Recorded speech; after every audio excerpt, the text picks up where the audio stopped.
투자할 수 있는 기간이 얼마 남지 않았다. 와, 굉장히 강력한 말이죠. 오늘 이야기는 바로 이 긴박함에서 시작합니다. 특정 투자 기회의 창이 아주 빠르게 닫히고 있다는 한 전문가의 경고예요. 오늘 우리가 함께 파헤쳐볼 주제, 바로 금호석유 우선주입니다.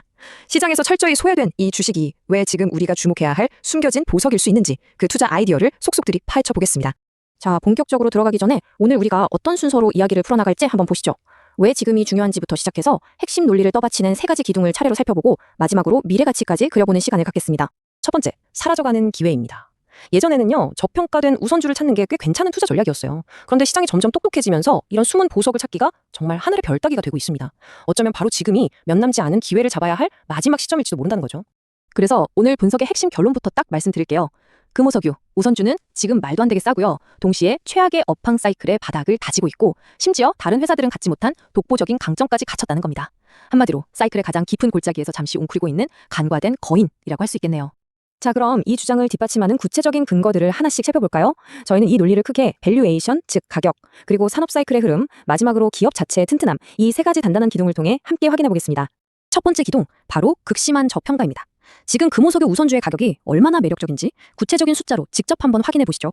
먼저 PBR, 주가 순자산 비율입니다.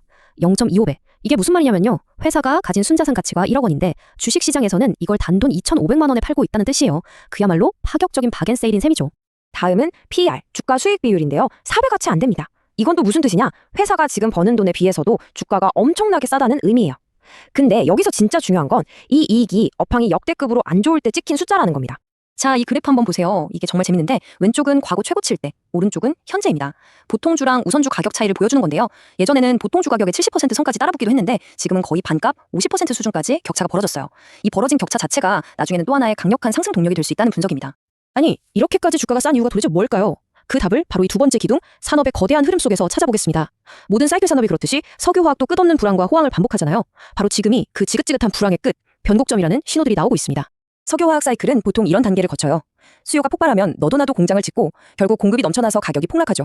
그럼 다들 투자를 멈추게 되는데, 네, 바로 지금이 이 투자 중단 단계입니다. 그럼 이 다음은 뭘까요? 맞습니다. 다시 수요가 회복되면서 공급이 부족해지는 업황 턴어라운드죠. 업황이 바닥을 쳤다는 구체적인 신호, 뭐가 있을까요? 뭐니 해도 가장 큰 건 중국의 변화입니다. 과거에 화학산업에 묻지마식으로 쏟아붓던 정부 보조금을요, 이제는 AI랑 반도체로 돌리고 있어요. 이건 곧 치킨 게임 같았던 공급 과잉의 시대가 끝났다는 걸 의미합니다. 여기에 팬데믹 때 주춤했던 NB 라텍스 같은 제품 수요가 다시 살아나면서 내년에는 흑자 전환까지 기대되는 상황이에요. 자, 이제 산업의 큰 물결이 바뀌고 있는 건 알겠어요. 근데 파도가 온다고 모두가 서핑을 잘하는 건 아니잖아요. 여기서 바로 마지막 세 번째 기둥, 금호석유라는 기업 자체의 독보적인 체력을 살펴봐야 합니다. 불황 속에서도 남들과는 다른 모습을 보여주고 있거든요. 이 표 하나로 설명이 끝납니다. 대부분의 경쟁사들이 이 불황에 수천억 원씩 적자를 낼 때 금호석유는 꿋꿋하게 흑자를 지켜냈습니다. 이게 어떻게 가능했을까요? 그 비밀은 바로 안정적으로 돈을 벌어다주는 효자 사업 덕분입니다. 바로 이 열병업 발전소입니다. 주변 공장에 폐기물 같은 걸 태워서 전기랑 스팀을 만들어 파는 사업인데요. 이게 화학업황이랑은 전혀 상관없이 매년 1,500억 원에 가까운 현금을 꾸준히 벌어다 줍니다. 이 사업부가 든든한 버팀목이 되어주니까 깊은 불황도 버텨낼 힘이 생기는 거죠. 그리고 또 하나의 아주 흥미로운 변화가 있습니다. 예전에는 쥐꼬리 배당으로 유명할 만큼 주주들에게 인색했던 회사였어요. 그런데 몇 년 전 경영권 분쟁, 이른바 조카의 난이 터지면서 회사가 180도 달라졌습니다. 경영권을 지키려면 주주들의 마음을 얻어야 했고, 그 결과 지금은 화학업계 최고 수준의 주주 친화 기업으로 다시 태어났습니다. 회사가 공식적으로 약속한 내용입니다. 벌어들인 순이익의 40%를 주주에게 돌려주겠다. 그중 20에서 25%는 현금 배당으로, 그리고 나머지는 자사주를 사서 아예 없애버리는 소각에 쓰겠다고요. 이건 주주 가치를 높이는 가장 직접적이고 확실한 방법 중 하나입니다. 자, 지금까지 3개의 단단한 기둥을 통해 금호석유 우선주의 현재를 살펴봤습니다. 그럼 이 근거들이 우리에게 보여주는 미래는 어떤 모습일까요? 구체적인 시나리오를 통해 그 잠재력을 한번 가늠해보겠습니다. 2020년쯤 이익이 얼마나 될지 한번 그려보죠. 적자였던 합성수지 부문이 겨우 손익분기점만 맞춰주고 주력인 합성고무 쪽이 정상화되기만 해도 현재 약 3,400억 원 수준의 전체 이익이 4천억에서 5천억 원 수준까지 늘어날 수 있다는 전망이 나옵니다. 이익이 이렇게 회복되면 주가는 어떻게 될까요? 현재 약 57,000원인 주가가 10만 원까지 가는 걸 목표로 볼 수 있습니다. 근데 진짜 놀라운 건요, 주가가 10만 원이 되어도 그때 기대할 수 있는 주주 환원 수익률이 여전히 5.5%나 된다는 거예요. 충분히 매력적이죠? 만약 여기에 전 세계적인 경기 부양책까지 더해져서 쇼티지, 즉 공급 부족 사태가 터진다면 이익과 주가는 우리의 상상을 훨씬 뛰어넘을 수도 있습니다. 물론 모든 투자에는 리스크가 따르죠. 이 모든 시나리오가 현실이 되기 위한 가장 큰 전제 조건은 뭘까요? 바로 글로벌 경기입니다. 화학산업은 결국 전 세계 GDP 성장과 함께 움직이기 때문에 만약 경기가 다시 꺾이면 회복 시점은 당연히 더 늦춰질 수 있습니다.